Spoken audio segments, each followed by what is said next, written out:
Selamat pagi anak-anak. Pagi, Pak. Bagaimana kabarnya pada pagi hari ini? Sehat. Jadi sebelum kita memulai pembelajaran kita, mari kita menyerahkan diri kepada Tuhan. Untuk itu yang menjadi petugas dipersilakan untuk membawa kita ke dalam doa. Dipersilakan.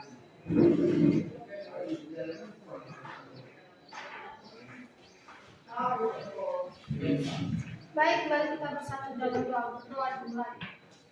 Bapa yang baik, Bapa yang berdoa dalam pengajian syukur dan syukur kami panjatkan kehadirat-Mu, di mana Engkau telah menolong kami dari rumah perjalanan hingga sampai. Nah, sebelum kita memulai, saya dulu akan mengecek kehadiran anak saya semua.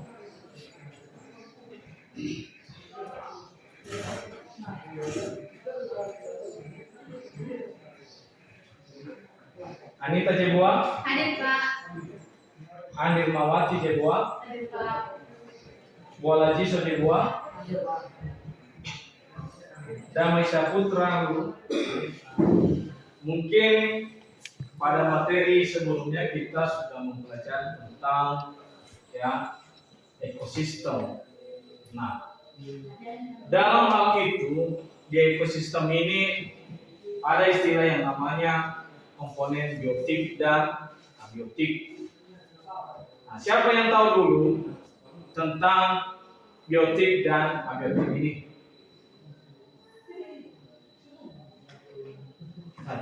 Oh iya, silakan. Menurut saya komponen biotik adalah makhluk hidup, sedangkan abiotik adalah benda mati. Baik, berikan tepuk tangan buat. Iya. Komponen biotik itu adalah makhluk hidup. Sementara abiotik itu adalah benda mati. Nah, tentunya di lingkungan sekitar kita ya ada banyak komponen biotik dan abiotik ini. Terutama ini di sekitar lingkungan sekolah kita ini. Untuk itu, kepada anak kami, sebelum kita melanjutkan materi pembelajaran kita pada hari ini, saya persilakan dulu buat anak-anak kami mengamati ya lingkungan sekitar sekolah kita ini apa saja komponen biotik dan abiotik yang ada di lingkungan sekitar sekolah kita. Kepada anak-anak kami semua dipersilakan.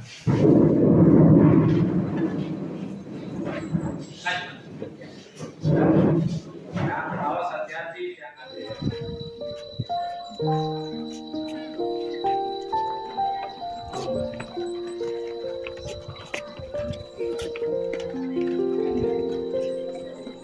Oke, jadi nanti kalau sudah dilihat, silakan kembali ke kelas.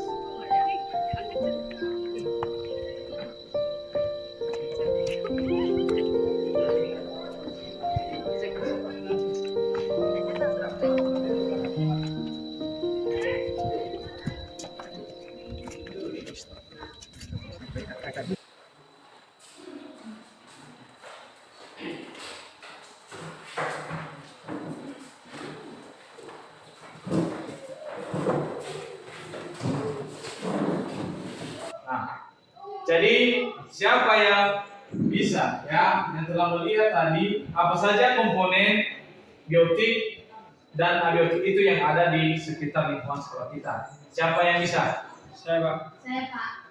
Ayah, Desmond Ril. Silakan. Menurut saya, Pak, setelah mengamati lingkungan sekolah, biotik itu adalah pohon-pohonan dan burung-burung di udara. Sedangkan abiotik adalah tanah, batu, dan air. Baik, berikan tepuk.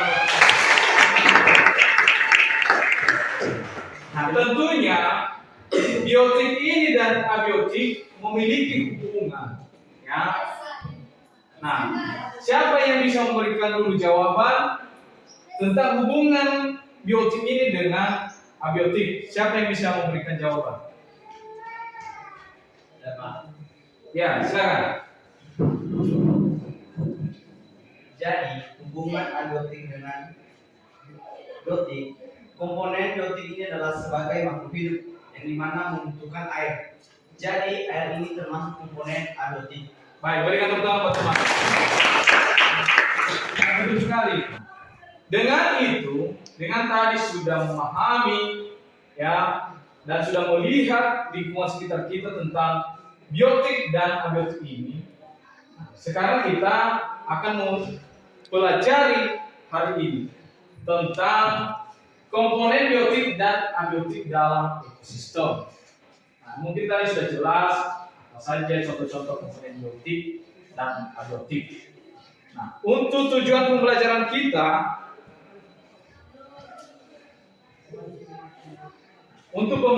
tujuan pembelajaran yang akan kita capai ya, dalam pembelajaran ini di sini ada 4. Yang pertama, melalui tayangan video, siswa dapat menganalisis komponen biotik dan komponen abiotik dalam ekosistem dengan benar. Yang kedua, melalui kegiatan diskusi, siswa dapat mengidentifikasi komponen ekosistem. Di atas ini ada 2 gambar, ya. Yang pertama itu gambar 1 tentang padang rumput dan rusa ya.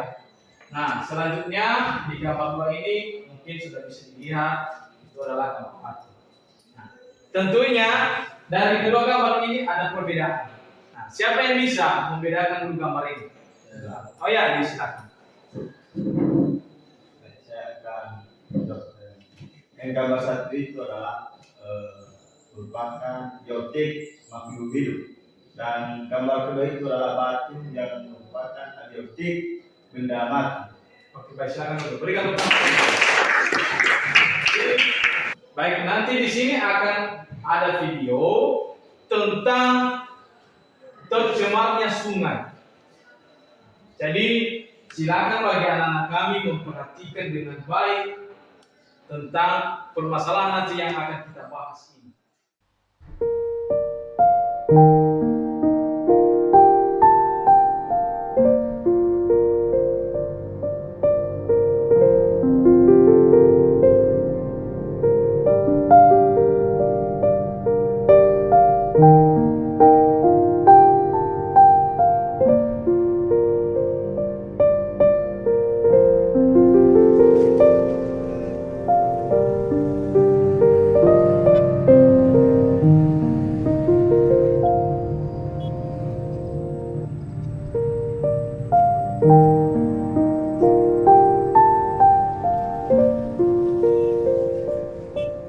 Kondisi pencemaran di Sungai Cilengsi tahun ke tahun sampai sekarang belum ada perubahan sama sekali. Tidak ada perbaikan, masih tetap seperti itu. Jadi masih hitam sungainya, masih bau, masih berbuih kadang-kadang, dan juga menyengat kalau malam hari ya, dan hampir setiap waktu terjadi ketika musim kemarau. Jadi pada saat musim hujan memang pencemaran itu nggak kelihatan, tapi pada saat musim kemarau itu pencemarannya sangat berasa.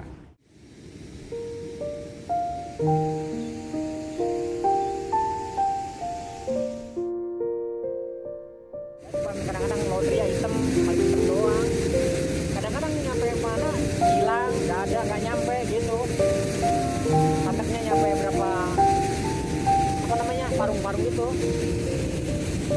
nggak ada lagi, cuma pecah doang. Kadang-kadang di daerah Cilengsi itu hitam pas laundry, cuman 3 lewil yang dalam-dalam gitu, 3 tempat hilang aja gitu.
sudah mengamati video.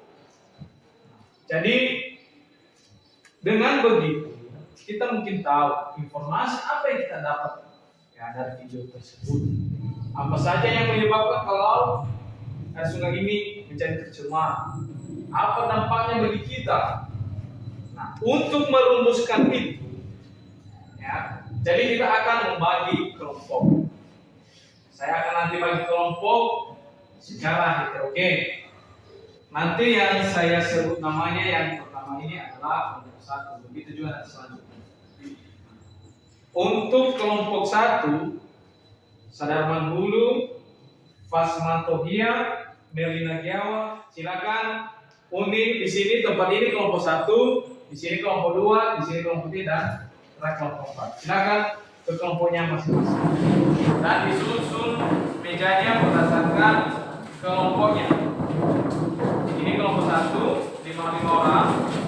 Ini diangkat fungsinya kelompok.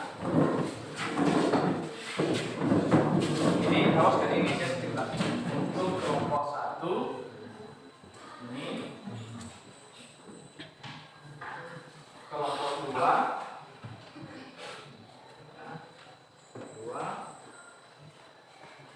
untuk kelompok 3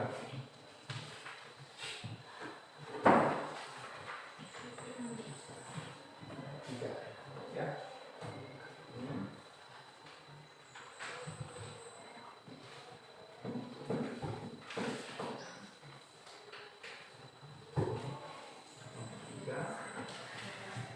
Dan kelompok 4.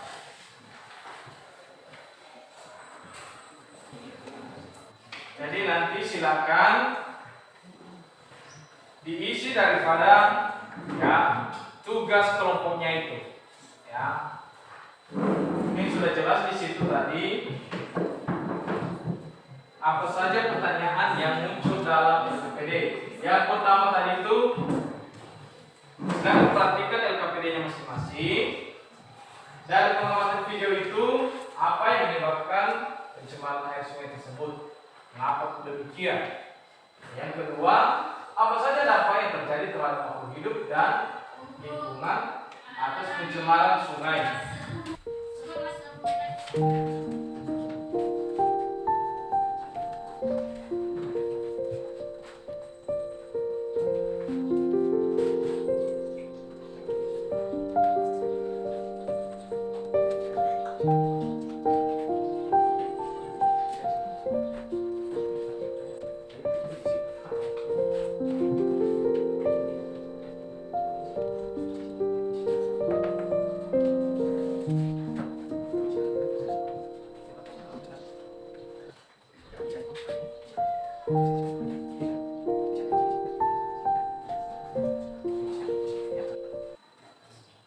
Jadi kalau ada yang kurang paham ditanya sama temannya. Tanya temannya. Karena di sini kita dilatih untuk saling bekerja sama. Itu dia kelompok ya.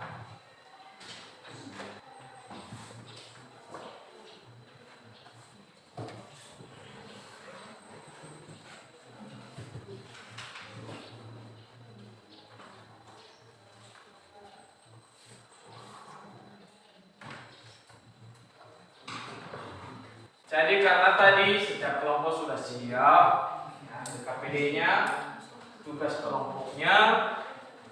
Jadi sekarang penampilan kelompok. Jadi sekarang dipersilakan maju ke depan. Ya, coba di sini.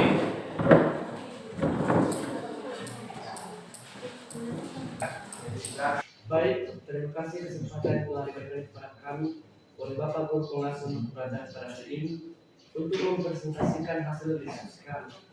Baik, langsung saja kami akan mempresentasikan hasil diskusi kami yang disampaikan teman-teman penyaji perkenalkan Melina dan Dr. Kasih.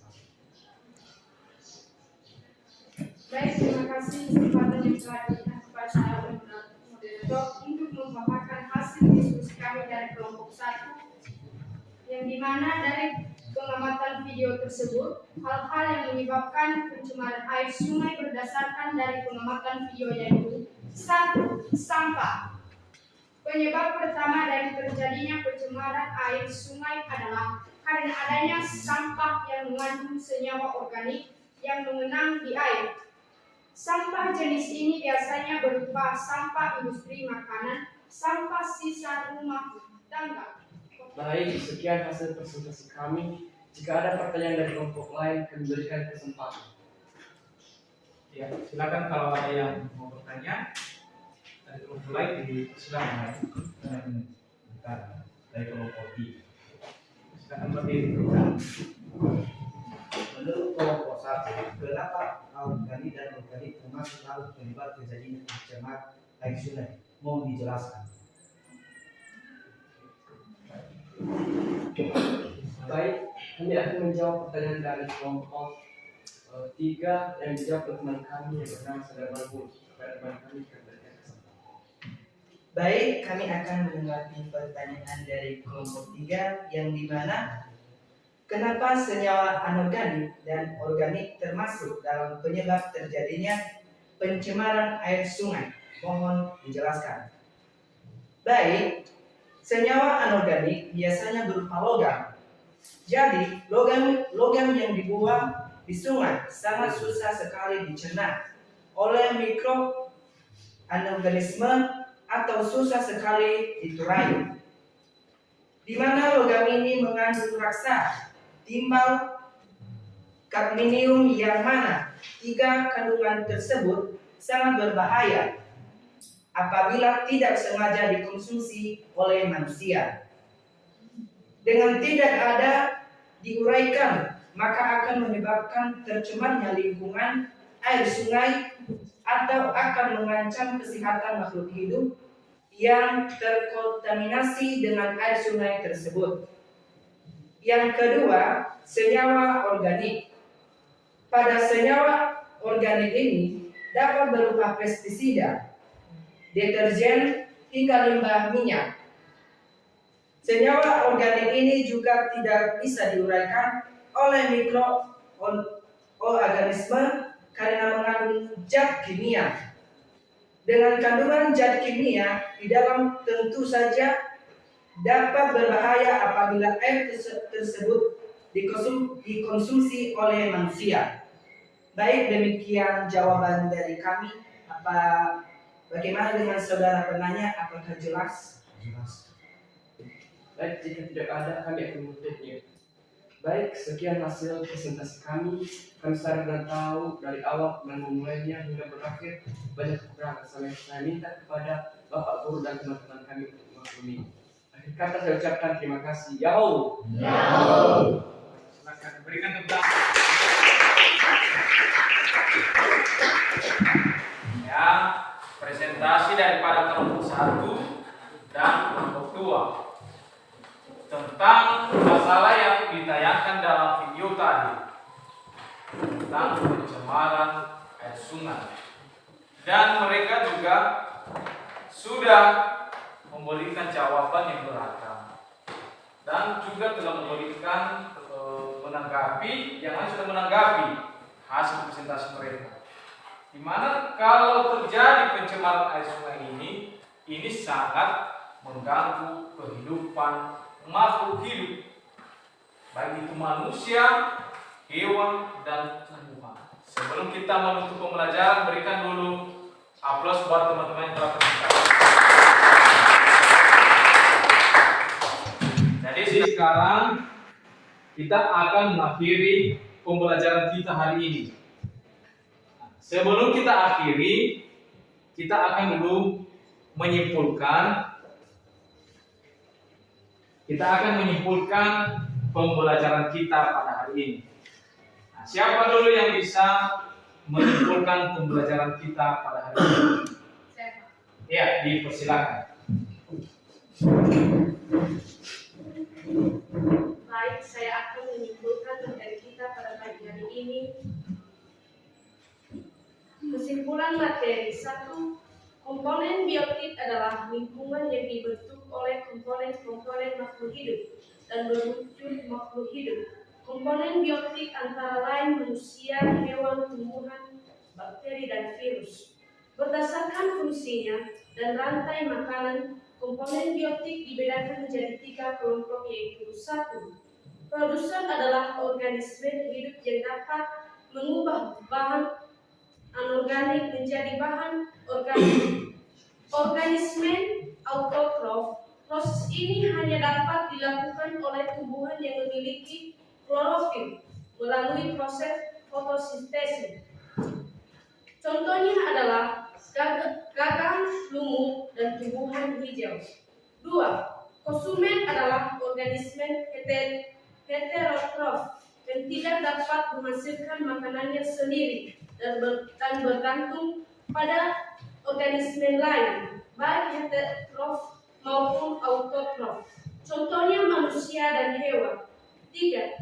Dekomposer atau pengurai adalah organisme yang mengurai bahan organik menjadi bahan anorganik untuk kemudian digunakan oleh produsen. Contohnya organisme pembusuk adalah bakteri pembusuk dan jamur. Ya, baik. Berikan tepuk tangan buat teman. Nah, dengan sudah jelas seperti itu semua, ya, saya akan memberikan kalian bahan evaluasi. Ya, nanti silakan dijawab. Ini berdasarkan daripada pembelajaran kita pada hari ini.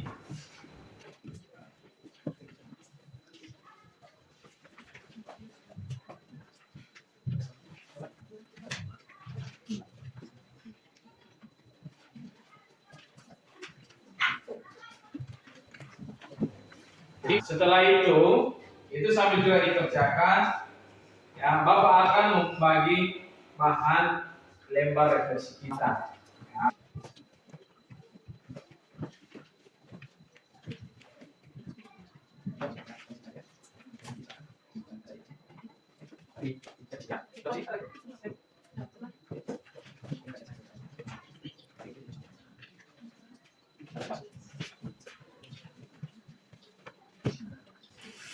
Jadi di situ tulis namamu, kelas dan centang, ya. Dan sambil juga dikerjakan daripada lembar tes yang tadi. Bagaimana, sudah siap? Sudah. Kalau sudah siap silakan diserahkan. Jadi siap. Sama lembar tes.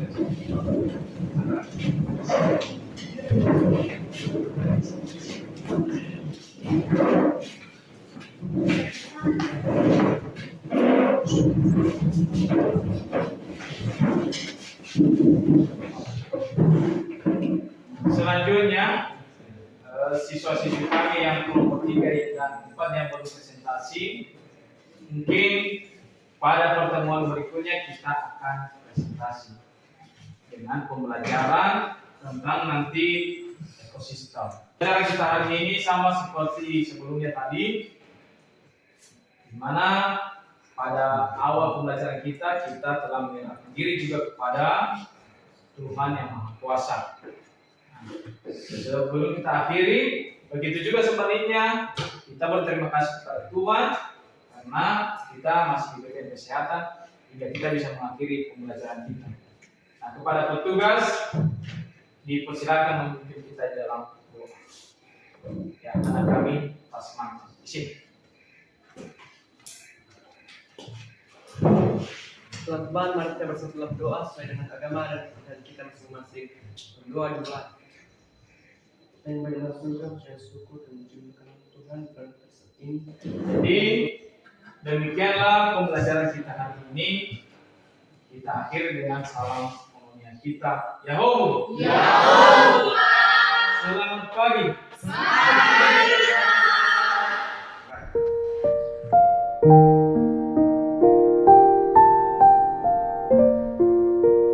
Oke, baik buat anak-anak saya semua. Ini kalian sudah bertempat di sini. Saya melihat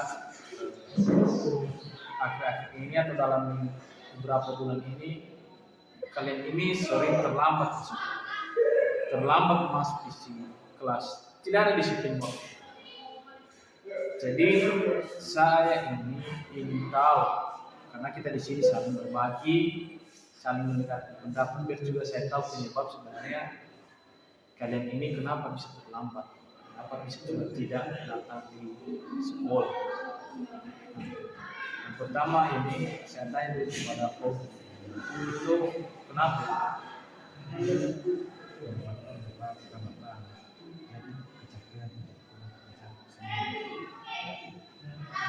Selanjutnya ada pengalaman.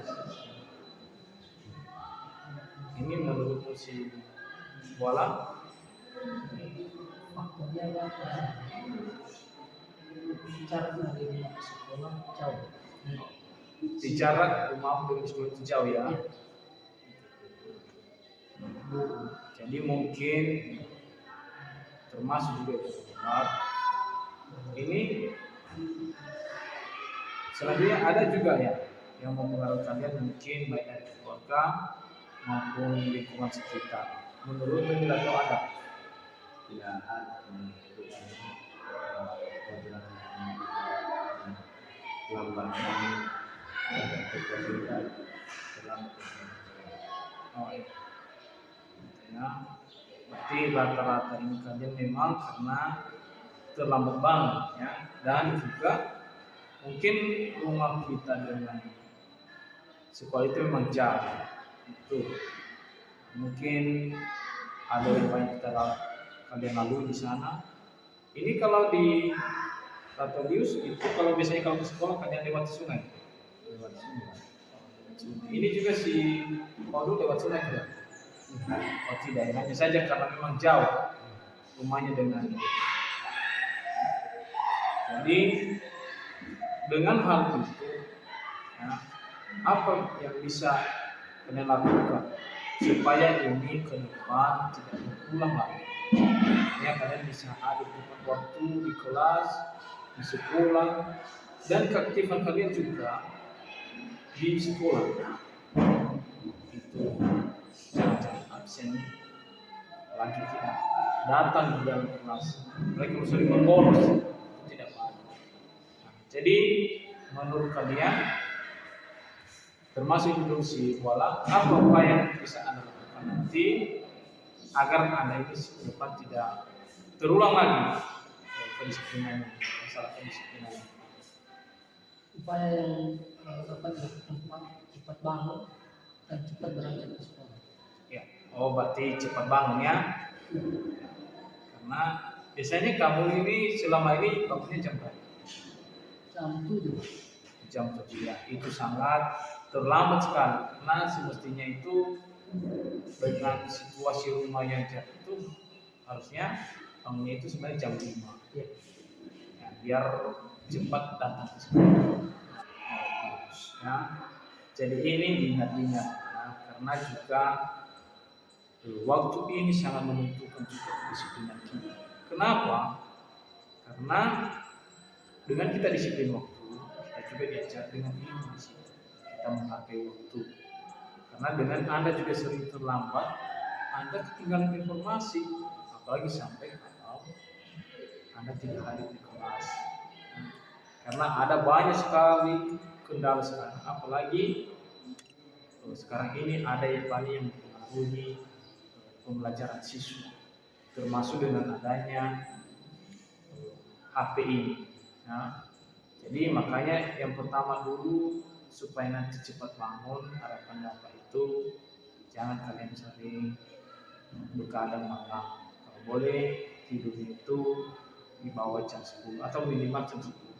Jangan sampai kalian tidur malam itu jangan keras.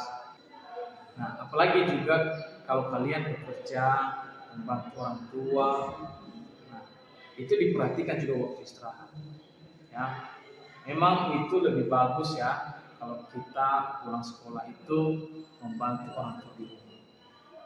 Tapi kita juga harus melihat kondisi tubuh kita, apakah kita bisa istirahat dengan baik, ya, diatur.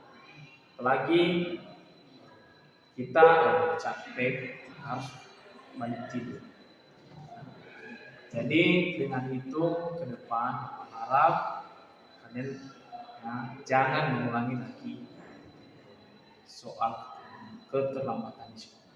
Sudah paham kan? Baik, jadi itu saja yang Bapak sampaikan. Mudah-mudahan ke depan ini kalian bisa berubah. Baik, itu saja. Selamat pagi.